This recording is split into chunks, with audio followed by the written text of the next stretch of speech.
First off, thank you all for coming out on this tragic day. I'm going to give a brief introduction, and the mayor is going to come up and speak a little bit about the incident. I will ask that you hold all of your questions until the end. Today's a tragic day, and we're devastated by the heartbreaking incident that took place here in Fremont. Our condolences are with the families affected, especially those mourning the loss of their loved ones.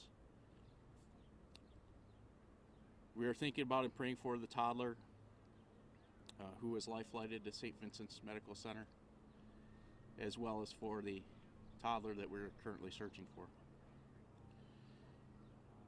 I want to thank the first responders and volunteers who came out last night and are still working with us this morning. Here in the city of Fremont, this community stands together in compassion and support for these families, and we're all impacted by this. At this time, I would like to turn the mic over to our mayor, Daniel R. Sanchez, to give a brief about what we have encountered here.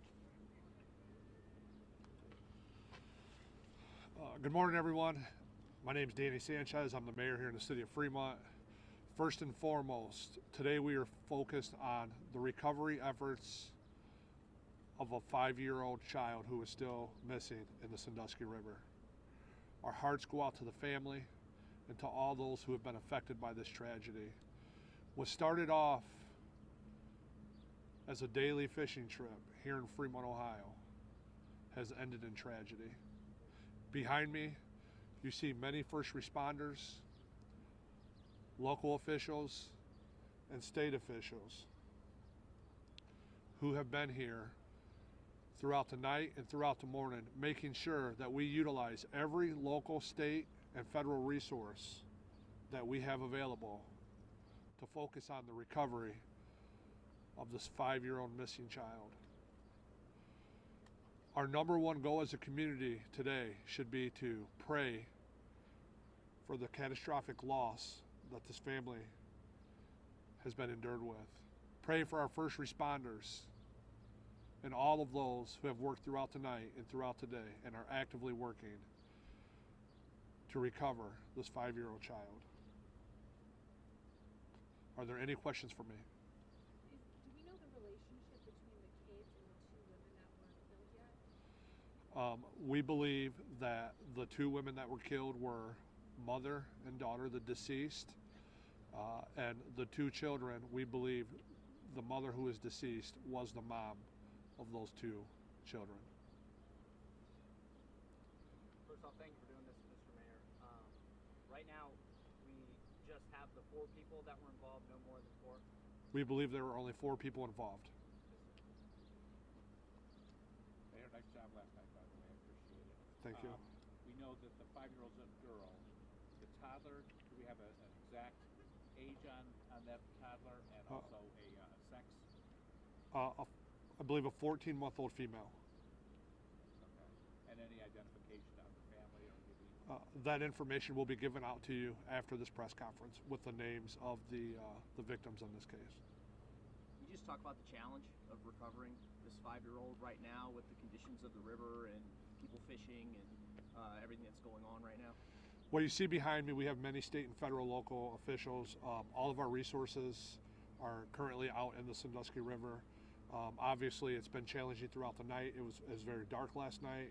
We had first responders still working throughout the night, walking the perimeters of the water, and as early as they could daybreak, boats from many different law enforcement agencies and first responding agencies are currently conducting the search in the Sandusky River. And then the nature of the incident, I mean, this may already be out there. It doesn't seem like anyone could jump over that wall there. Were they all knocked into the river due to the impact from the train? The investigation is still ongoing. I don't have those details. Today we're simply focused on the recovery efforts of this 5-year-old. Okay. And then do you know if the signals were working at the time to alert them that a train was coming? Yeah, as I stated, currently we're focused on the recovery efforts. The investigation is still ongoing, and more details will be released when that information is concluded. Yes, sir. Is the NTSB involved in this yet? They are. They've been very cooperative. I can tell you that I have had conversations with them, and every safety measure that they attempted to do, we believe they took every safety measure that they could. Obviously, it's when there's a train moving, we all know that takes time for that train to stop. But they have been involved. They've been very cooperative, and they've offered all the resources they could as well. Do we know if they were fishing off the bridge? We believe that the family was here for a fishing trip. I do not have any details on whether they were fishing at that time. I do not believe so, but I don't have those details. Can you just talk about the river itself and how it flows, where the search efforts are headed at this point? Yeah, the search efforts are throughout the Sandusky River. The river's flowing north, as we can see here, and our efforts are going to be spent north of the river throughout the area where we're at today on looking to recover that 5-year-old missing child. I know the search effort started here last night, I believe, and then I think in the morning, Sandusky County Sheriff's Department or deputies got a boat. So I guess what's the parameters? I guess is it all the way? And then we saw the boats back here again.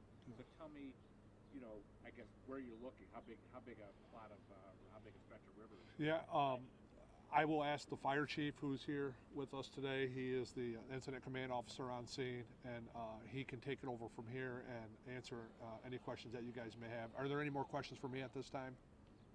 Mr. Mayor, so obviously these people from out of town, maybe not super familiar with the area or just wanting to get over what have you. Is it common to see people use this, and what would be your message to people who might not be familiar with this area, utilizing something as dangerous? Well, the answer no is, in my opinion, it is not common for pedestrians to be there, as all of you have the view of where this incident took place, and there are clearly marked no trespassing signs there, and it would not be common for anyone. And for our community, we would encourage anyone that sees anyone on the bridge to contact 911 and call law enforcement agencies right away. If you see something, say something. This is a very, very unfortunate, tragic event, and we want to encourage our citizens to reach out and call 911 if we see that. We do know that there are many, many community citizens who are concerned and are deeply saddened by this tragedy.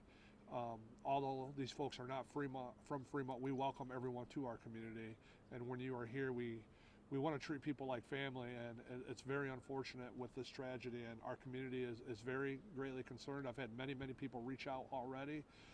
However, we are asking our community, as helpful as they can be, just to allow first responders to continue to do their jobs and give them the adequate space that they need to be able to perform these search efforts. We are utilizing every resource that we have. And our state representative, Gary Click, is here, our county commissioners, other elected officials, U.S. Senator Bernie Moreno, U.S. Senator John Husted. I've been on phone calls with them already, updating them, and I can assure you that our state, federal, and local officials have all been a phone call away to offer their gratitude, their empathy, their prayers, but most importantly, any resource that we need. So we have that information, we have their information, and we're currently actively in a recovery effort as we speak. Is there anything you can provide about the nationality of this this family? Yeah. I know there was a language barrier making it difficult to communicate with next of kin. Anything you can say about where they're from?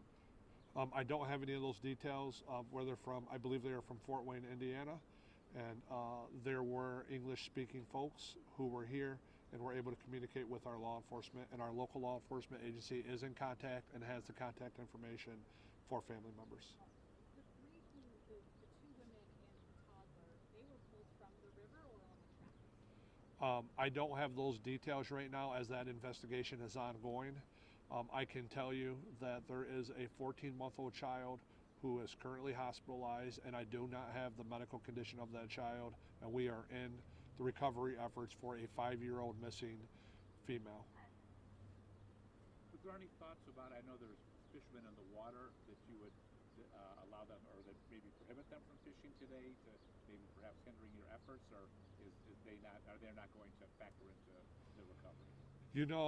At this time, I think all the eyes that we have on the river could be beneficial in the recovery efforts.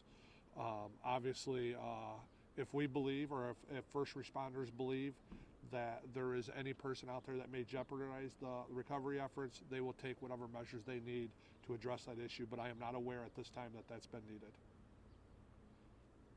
Can anyone speak to the depth of the river, specifications, how wide of an area this is to search, anything like that? Perhaps the fire chief? Yes, are there any other questions for me at this time? We will do our best to keep you all informed, okay?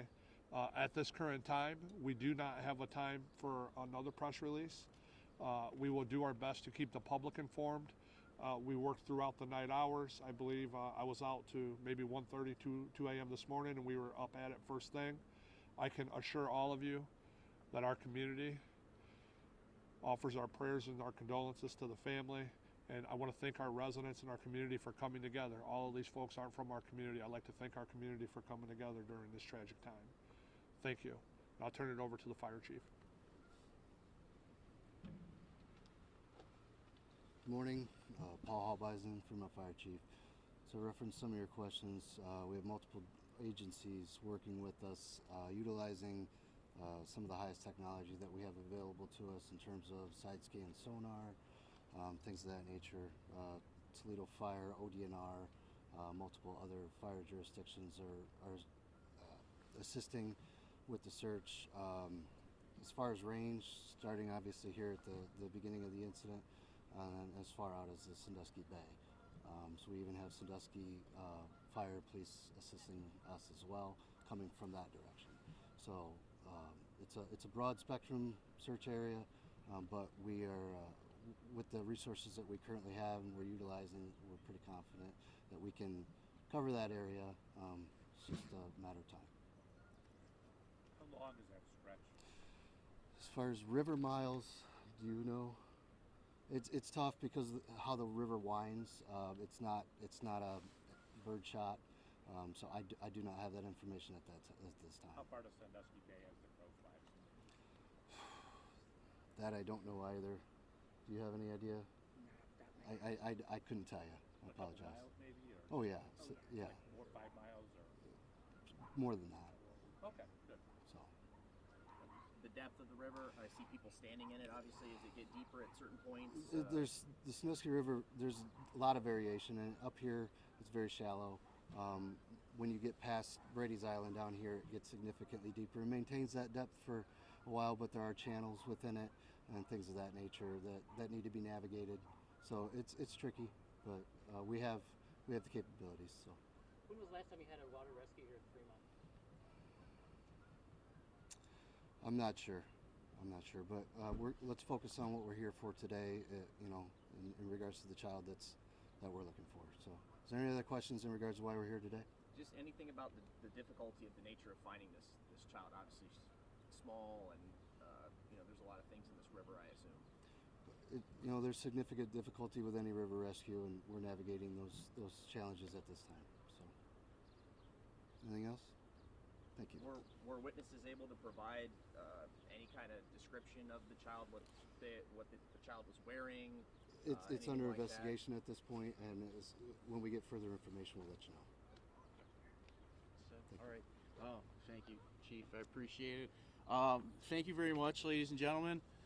For right now, we're going to go ahead and conclude. We will keep you as informed as possible. Moving forward, I will be the media point of contact.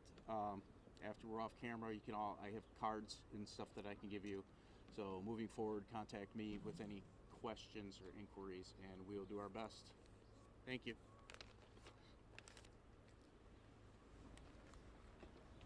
All right, tell him to stop. No, they're gonna have me jump in front again. Let me get his call. I don't know how many I got, but maybe take pictures of them if you need to.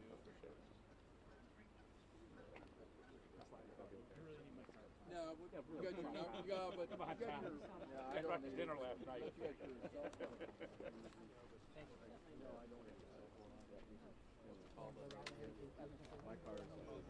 Ready? Yep. we get a cell phone for you? Go for it. We just got an update from Fremont officials about the overnight train strike that involved multiple people. Right now we know so far that 2 women have been killed They are mother and daughter. A 14-month-old toddler was also hit and life-flighted to St. V's. It is believed that that toddler is the child of one of the women hit, and now search efforts are still underway for a 5-year-old involved in this train strike. They're searching the river. They said it's at least 5 miles, starting from here, the Sandusky River up here, all the way to the Sandusky Bay. We don't know the identities of these individuals yet, but we are told they were here for a fishing trip out of Fort Wayne. Again, these search efforts are continuing for a 5-year-old who was involved. They could not give us information about what the child was wearing. Trains are still passing by, and there are people in the river fishing, but there are multiple agencies out here helping with the search, again, for that 5-year-old. We'll have more updates coming up at noon on WTOL 11. The community was back. I didn't know if you had a copy today, so it's a busy day. This guy. Thank you. Good, how are you?